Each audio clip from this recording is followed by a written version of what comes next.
as I've been long. The Black Lotus clan sends their regards. Is this a challenge? It's promise!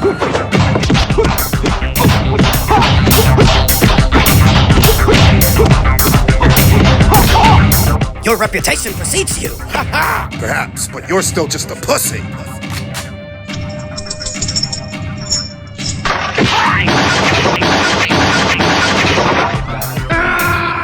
Welcome to the motherfucker. We're covering today's top boxing news.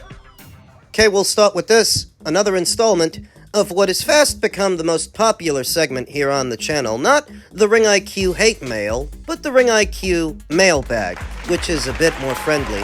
Reacting to my recent video about Claressa Shields' hypocrisy as it pertains to Jake Paul, influencer boxing, celebrity boxing. Friend of the channel, LA Love is Bad said, I think Claressa's opinion reflected a lot of people's opinions at the time, because we weren't used to it. I also had a different opinion about influencer boxing 6 years ago. I usually agree with you. My opinion changed over time. Why can't she? Hell, I got a bad taste in my mouth for Claressa, but not on this. The fight with Tyson was the first time I watched. I really enjoyed the AJ fight. I don't mind it now because I'm used to it. And that might be the case. It seems reasonable enough, but Claressa Shields has been anything but reasonable in the last 6 years. It's really not exclusive to her perspectives on influencer boxing. That's just one aspect of it. But surely you can see how hypocritical it is to have given Jake Paul a hard time for being an influencer going into boxing, then turn around and congratulate Chrissy and Rock, another influencer, on what was her boxing debut. For doing the same thing, to fight on the same card as a Ray J and Orlando Brown, a couple of baddies from the Zeus Network, it's hypocritical. She might have changed her mind, but only because it's to her benefit, because she's trying to siphon clout and some level of celebrity from these uber celebs. Didn't you see what her justification was? That she's a businesswoman. Which in layman's terms is tantamount to rules for thee, but not for me. You know, Claressa's always acting like she's the best thing smoking, the best fighter, the biggest draw. You being the greatest woman of all times, one would think you would dedicate those slots on what is your undercard to other women boxers who could use the opportunity to box on a very big show, and instead, you're happy to share that card with a bunch of uber celebs. So who is she uplifting? I'm not saying that she has to like Jake Paul. I'm saying that she's inconsistent. She is a hypocrite. And it's not just me that notices, or haven't you noticed the uptick in content creators that are all having a go at Claressa Shields, all for the same thing? Then she tagging me in videos talking about, yeah, Kim, look at this, and that, third. So I left it alone. She tagged me again. So I DM'd her back. I said, this is stalking at this point. I don't want to give you the attention you don't want. You're going to get the attention that you don't want. I'm telling you. I said this in the DM. She said, let's go at it. So I just started clowning her. Look, sir, I don't know you, homeboy. I don't know nothing you do but box. I have no opinion of you. I don't care if your fight was the most watched or not the most watched. My nigga, I do not know you from nowhere. It's all over viewership. That's all it's about. And then I put up, you got 15 fights and 3 knockouts. So she put up, you want to be the 4th knockout? So I put up when she was sparring with a nigga and the nigga knocked her out. And she ran her car to get her knife. I says, from everything I'm learning, because I learned about this girl all weekend because people tagging me. She want to fight every nigga. She want to fight Gennady Golovkin, Keith Thurman, Porter. She want to fight niggas. So I'm like, if you really a nigga, just say you a nigga. I don't know what you are at this point. But she has a problem in what she want to fight Jake Paul. She want to fight mad niggas. So I showed her when she was fighting a nigga cleaned her clock. Stop playing with people like that. And then she got mad. What are you supposed to say? Of all the women boxers that have come into the public spotlight since the big women's boxing boom of the last decade or so, Claressa Shields is the only one who's made it a point to regularly threaten male boxers. Jake Paul among them. She didn't even know the man at the time she threatened to knock him out. And for what? Because he had a crossover influencer fight with a basketball player? Why are people expected to tolerate this disrespect from her? Who the fuck is she supposed to be? That's a basic idea, that wherever Claressa Shields goes, whatever space she attempts to occupy, even in her own, she rubs people the wrong way. Massively abrasive, self-centered. It's so unfortunate that Katie and Amanda are set to retire at or around the same time, because this is what we're going to be left with. What is a piss-poor ambassador for the sport and a PR nightmare for anybody tasked with handling this girl's career. It's a little bit more than just Claressa Shields changing her mind about influencer boxing in the last 6 years. That's just the tip of the iceberg. Men's junior middleweight news. Bob Arum reveals that Top Rank tried to stop Xander Zayas from fighting Jaron Ennis. This late revelation puts a very different complexion on things. That Xander wanted to go through with this fight against Top Rank's best wishes? The Hall of Fame promoter said Xander Zayas insisted on facing Jaron Ennis and believes the performance earned him greater respect despite the defeat.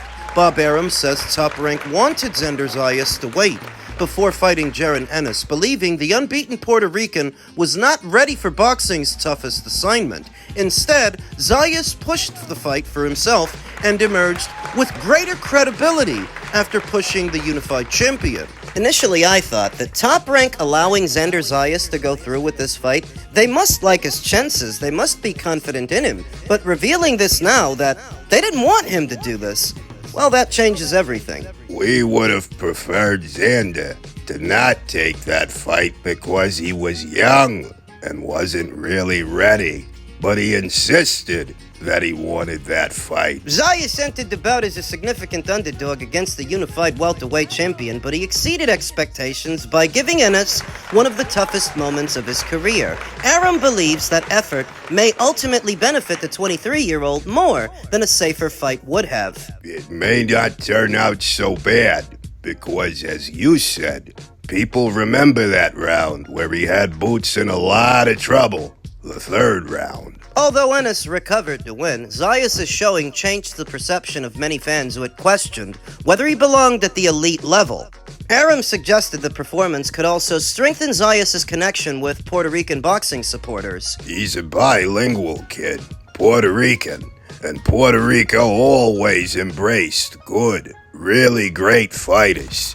Puerto Ricans were behind Trinidad, Cotto, and hopefully they'll be behind Xander the same way. Zayas remains one of Top Rank's top young stars despite the loss, and Arum's comments reveal the company had initially hoped to delay such a dangerous test. Instead, Zayas pushed for the opportunity himself, and while he came up short against Ennis, his willingness to take the fight and his success in hurting one of boxing's best fighters appeared to have elevated his standing among the fans. He's making a lot of guys out there look bad with this. I mean, yeah, he lost the fight, but at least he had the cojones to have it, which is more than we can say for Sebastian Fundora and Virgil Ortiz, both of which are older than Xander Zayas, both of which are said to be more experienced, both of which are hiding behind promotional politics to get out of difficult fights, because if they're doing anything, they're doing that. Virgil Ortiz is happy to sit back and let his daddy and his manager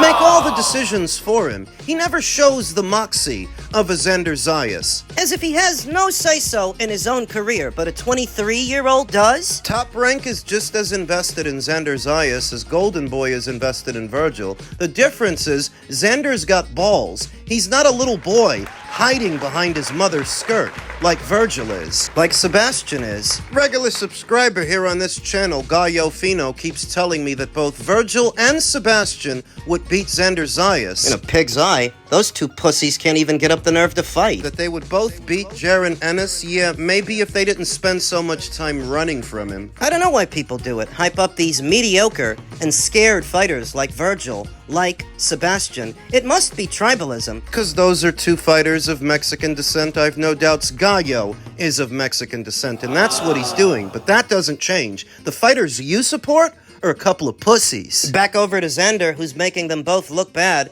Xander took charge of his career, and maybe it didn't work out on the night, but in the long run it might. There are lots of different ways to endear yourself to the fight fans. You will recall that when Daniel Jacobs fought Gennady Golovkin, even though he lost, He gave him such a good fight that he continued to get big opportunities afterwards. And the same could apply to Xander Zayas with the Puerto Rican fans, because the Puerto Ricans aren't stuck on unbeaten, unblemished records. They don't require their fighters to be perfect, just courageous, brave enough to at least have the fights, which is more than we can say for Virgil. Sebastian. The middleweight division, where I've no doubts Xander is set to debut upon his return, is an open book, ripe for the taking. Xander Zayas, upon arriving there, would easily become the biggest name at the weight. While all these guys are still scrambling at 154, he gets a head start on them at 160. And rebuilds himself, continues to grow his brand, continues to grow as a fighter. It's just like Bob said, losing to Boots is hardly the end of the world. But there is another interesting nugget as it pertains to Xander Zayas losing to Jaron Ennis. Apparently, Matchroom has won the promotional rights to Xander Zayas' next fight. They now have options on that fighter. Mike Coppinger says Top Rank agreed to let Matchroom promote Zayas' next bout as part of the deal that finalized the Boots Ennis fight. Everything Boxing's Darshan Desai reports that Ring Magazine senior insider Mike Coppinger said on Inside the Ring that Matchroom secured promotional rights to Zayas' next fight as part of the agreement for last Saturday's junior middleweight title clash. So why would they want them, though? Xander is the fighter that lost. Well, when you don't spend so much time on unbeaten records, you can come up with all sorts of kooky ideas. The reported arrangement gives Eddie Hearn's promotional company more than just one event featuring one of boxing's brightest young stars. Wait, so it's more than one fight? Although Zayas suffered the first defeat of his professional career when Ennis stopped him in 7 rounds, the 23-year-old remains one of the sport's top prospects and is expected to continue as a major attraction. Having his next appearance promoted by Matchroom would give Hearn another opportunity to showcase the Puerto Rican contender. The reported agreement also helps explain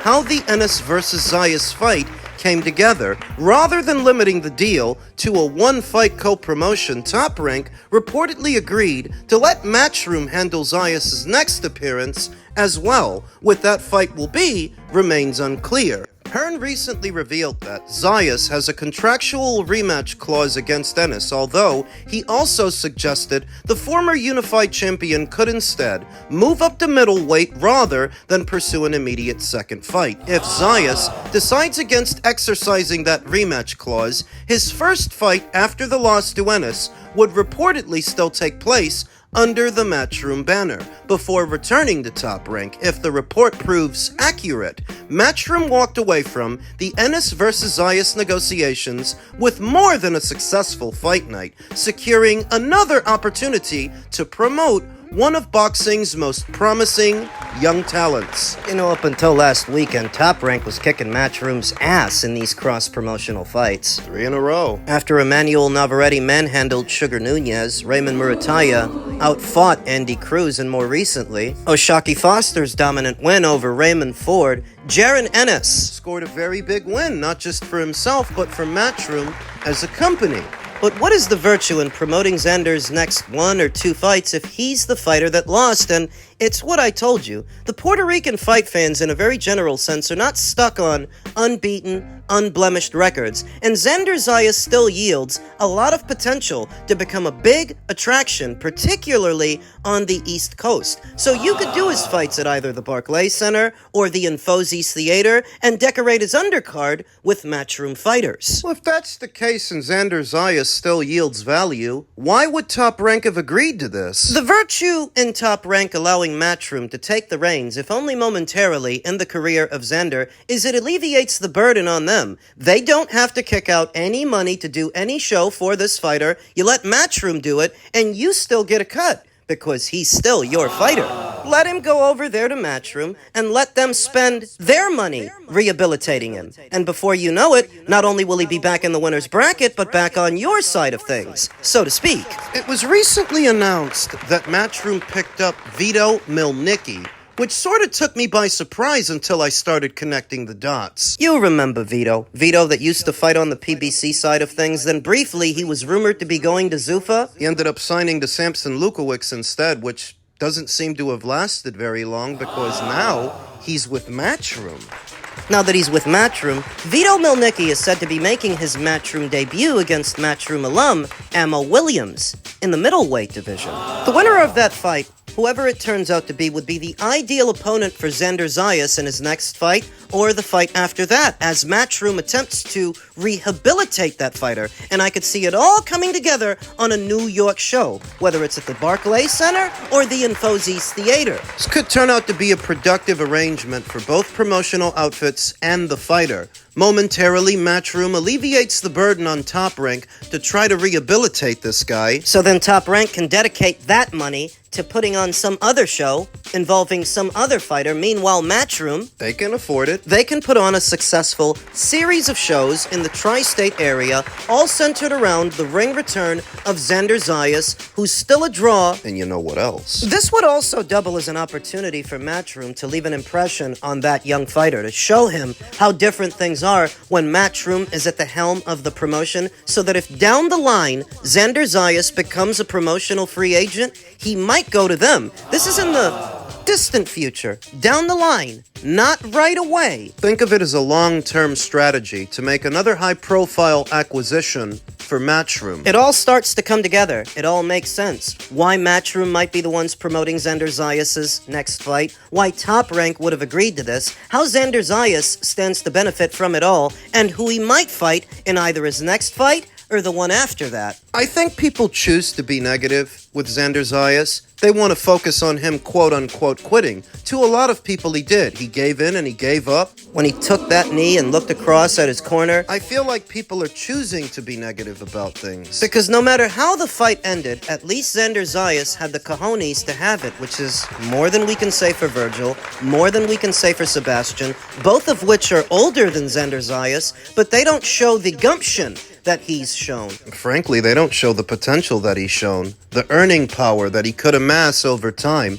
They're doing very little to endear themselves to the paying public, whereas Xander, he was willing to walk through the fire, so he got burned. So what? Shit happens. Nobody's perfect. Instead of putting those two guys in a hot seat, under a microscope, for failing to do what Xander just did, they choose to give Xander shit. Give him a hard time. When in all actuality, it shouldn't have been Xander in the ring with Jaron Ennis. It should have been Virgil Ortiz. It should have been Sebastian Fundora. Don't give those guys a pass for not showing the courage that Xander showed. May have gave in that night. I'm not denying that he did, but you live to fight another day. Sometimes that's all you can do. Gonna give this kid a hard time for fighting his heart out? The hell's your problem?